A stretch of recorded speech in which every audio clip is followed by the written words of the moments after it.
शहादा शहरात वाहतूक कोंडीचा विळखा, चौकांवर वाहतूक पोलिसांचा अभाव, नागरिक त्रस्त।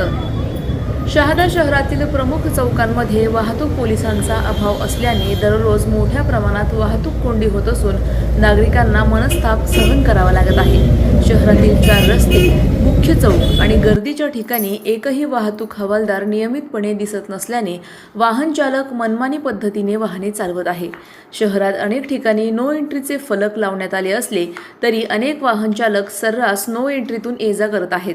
त्यामुळे समोरासमोर दुचाकी व 4 चाकी वाहने आल्याने वाहतुकीचा खोळंबा होत असून वारंवार गोंधळाचे वातावरण निर्माण होते।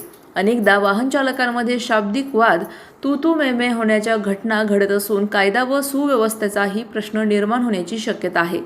विशेषतः सकाळी शाळा, महाविद्यालय व कार्यालयाच्या वेळेत तसेच सायंकाळी बाजारपेठेत मोठ्या प्रमाणात वाहतूक कोंडी होत असल्याने नागरिकांना मोठा त्रास सहन करावा लागत आहे। याकडे शहादा पोलीस प्रशासनाने तातडीने लक्ष देऊन प्रमुख चौकांमध्ये वाहतूक हवालदारांची नियुक्ती करावी, नो एंट्रीचे नियम काटेकोरपणे राबवावेत आणि नियमभंग करणाऱ्या वाहन चालकांवर कठोर कारवाई करावी अशी मागणी नागरिकांकडून होत आहे।